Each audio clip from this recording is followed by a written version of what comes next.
Welcome to ET. Tollywood star hero junior NTR కు ఎలాంటి craze ఉందో అందరికీ తెలిసిందే. తన యాక్టింగ్, డాన్స్ మూవ్స్ తో తనదైన గుర్తింపు సంపాదించుకున్నారు. స్పెషల్ ఫ్యాన్ బేస్ సొంతం చేసుకున్న తారక్ కొంతకాలంగా వరుస సినిమాలతో బిజీగా ఉన్నారు. నాన్ స్టాప్ గా షూటింగ్స్ లో పాల్గొంటూ తీరిక లేకుండా గడుపుతున్నారు. అయితే RRR మూవీతో పాన్ ఇండియా క్రేజ్ సంపాదించుకున్నారు తారక్. నార్త్ టు సౌత్ తన టాలెంట్తో మెప్పించారు. బాలీవుడ్లో స్పెషల్ ఇమేజ్ను సొంతం చేసుకున్నారు. ఇప్పుడు వార్ 2 మూవీతో బీ టౌన్లో సోలోగా ఎంట్రీ ఇచ్చారు. అయాన్ ముఖర్జీ తీసిన ఆ సినిమాలో హృతిక్ రోషన్తో కలిసి తారక్ నటించారు. ఆ మూవీ అనౌన్స్మెంట్ వచ్చినప్పుడు బాలీవుడ్ ఇమేజ్ను పదిలం చేసుకోవడానికి అది తారక్ వ్యూహాత్మక చర్యగా అంతా భావించారు.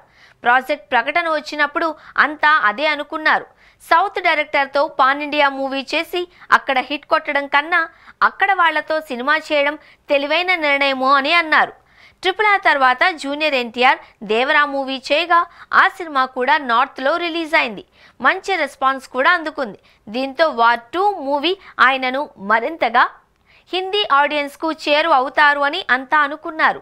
అందుకే ఎన్టీఆర్ కూడా రిస్క్ తీసుకుని ఉంటారు అని భావించారు. ఎందుకంటే ఇప్పటికే పలువురు బాలీవుడ్ డైరెక్టర్స్తో వర్క్ చేసిన కొందరు టాలీవుడ్ స్టార్ హీరోలు కంగుతిన్నారు. డిజాస్టర్స్తో పాటు ట్రోల్స్ కూడా ఎదుర్కొన్నారు. జంజీర్తో రామ్ చరణ్, ఆదిపురుష్తో ప్రభాస్ దారుణమైన పరాజయాలను చవిచూశారు.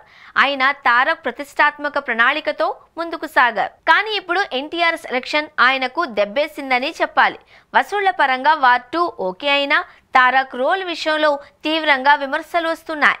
ఎన్టీఆర్ మేకోవర్తో పాటు పేలవమైన స్క్రీన్ ప్రెసెన్స్ పై అనేక మంది డైరెక్టర్ను నిందిస్తున్నారు. ముఖ్యంగా ఫ్యాన్స్ కూడా నిరాశ వ్యక్తం చేస్తున్నారు.